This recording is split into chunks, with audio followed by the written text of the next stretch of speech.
Louvado seja nosso Senhor Jesus Cristo, para sempre seja louvado. O Senhor esteja convosco, Ele está no meio de nós.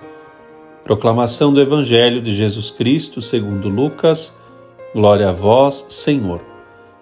Naquele tempo, Jesus, cheio do Espírito Santo, voltou do Jordão, e no deserto ele era guiado pelo Espírito. Ali foi tentado pelo diabo durante 40 dias. Não comeu nada naqueles dias e depois disso sentiu fome. O diabo disse então a Jesus: Se és filho de Deus, manda que esta pedra se mude em pão. Jesus respondeu: A Escritura diz: Não só de pão vive o homem. O diabo levou Jesus para o alto, mostrou-lhe por um instante todos os reinos do mundo e lhe disse: Eu te darei todo esse poder e toda a sua glória, porque tudo isso foi entregue a mim e posso dá-lo a quem eu quiser. Portanto, se te prostrares diante de mim em adoração, tudo isso será teu. Jesus respondeu: A Escritura diz: Adorarás o Senhor teu Deus e só a Ele servirás. Depois, o diabo levou Jesus a Jerusalém, colocou-o sobre a parte mais alta do templo e lhe disse: Se és filho de Deus, atira-te daqui abaixo, porque a Escritura diz: Deus ordenará aos seus anjos a teu respeito que te guardem com cuidado. E mais ainda, eles te levarão nas mãos para que não tropeces em alguma pedra. Jesus, porém, respondeu: A Escritura diz: Não tentarás o Senhor teu Deus. Terminada toda a tentação, o diabo afastou-se de Jesus para retornar no tempo oportuno. Palavra da salvação. Glória a vós, Senhor. Meu irmão e irmã, com este Evangelho de Lucas, no capítulo 4, versículos de 1 a 13, a Igreja abre solenemente os domingos do tempo da Quaresma, este o primeiro domingo da Quaresma do ano C, e por isso lemos este Evangelho de Lucas. Naqueles 40 dias em que Jesus jejuou no deserto, depois começa a sua vida pública. Também o povo de Israel, que libertado da escravidão do Egito, foi tentado em sua peregrinação pelo deserto, a caminho da terra prometida. Jesus vence no mesmo lugar onde estes antes caíram e nos dá assim um exemplo de como vencer. São Lucas faz uma observação interessante, que no deserto Jesus era guiado pelo Espírito. Ali foi tentado pelo diabo durante 40 dias, e as tentações não foram uma contrariedade que apareceu em seu caminho, mas sim algo previsto nos planos de Deus, na sua providência, para que pudéssemos nós aprender com Ele e também, sabendo que um dia seríamos tentados, o Senhor nos deu então o ensinamento. Jesus sente fome, e o diabo, como que a espreita, aproveita aquela circunstância para tentá-lo.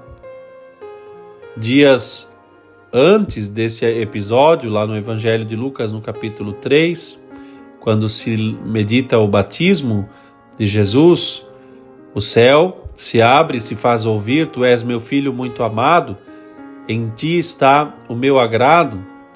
E de repente agora, tão logo, no próximo capítulo, o diabo apresenta uma necessidade física urgente, a de alimentar-se, e sugere que faça isso comprovando ao mesmo tempo que ele é de fato o Filho de Deus, capaz de superar essa necessidade com um poder divino.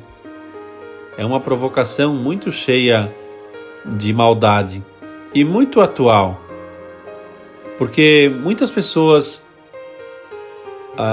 de algum modo estão como que passando fome no mundo, que é urgente resolver inúmeras emergências sociais. A Igreja, ou por que não dizer o próprio Deus, não deveria então se interessar de modo urgente e deixar o resto para mais tarde? É tentador pensar assim, não é mesmo? E Jesus mostra a melhor maneira de resolver essas necessidades. Um coração reto e bom, alimentado pela palavra de Deus. Dali pode surgir muitas soluções criativas e eficazes.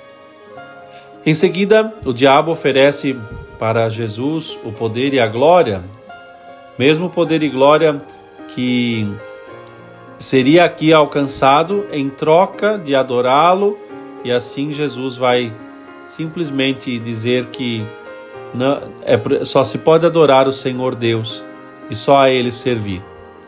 O demônio não convencido vai fazer com que Jesus tenha certa ambição, que na sua autoridade o desejo de Satanás é perverter a missão espiritual de Jesus. E eis aqui a maldade de servir-se do poder temporal para implantar assim o reino de Jesus só na terra. É uma tentação que a igreja sofre também. E é uma questão que não é banal. Quais são os meios que Jesus usa para de fato apresentar-se como Messias? Qual a contribuição do cristianismo no mundo para resolver os seus problemas? É algo muito simples. O Cristo não trouxe um regime político ou social. A grande contribuição do cristianismo é exatamente o conhecimento do verdadeiro Deus, levar as pessoas a adorar o Senhor Deus e a Ele servir. E por isso, os que nascem para a ambição pelo poder do mundo vão se desmoronando. Somente quando Deus é reconhecido como Criador e as leis da natureza são respeitadas, o verdadeiro bem do homem é alcançado. E por fim, a terceira tentação, o diabo sugere uma ação espetacular diante das pessoas que lotavam o templo de Jerusalém, o átrio, que estavam ao redor daquele grandiosíssimo templo, pedindo que Jesus se lance ali, no lugar mais alto, para que os anjos venham e possam aparar Cristo durante a queda e assim ter diante do olhar atônito daqueles espectadores toda essa vitória de Cristo. Sem dúvida, seria um reconhecimento como Messias de imediato. Mas a pergunta que nos vem, será que é necessário esse sinal tão claro para reconhecer o mensageiro de Deus? Será que essa tentação também não atinge profundamente hoje a igreja? Como podemos reconhecer Deus? É possível acreditar nele sem nunca ter visto. Não é necessário verificar por meio de uma experiência a sua existência. Porque, na verdade, quem considera Deus como um objeto a ser submetido à experiência de laboratório, nunca será capaz de encontrá-lo. Diante de muita arrogância intelectual, a resposta de Jesus é aquela a mais humilde e sensata: não tentarás o Senhor teu Deus.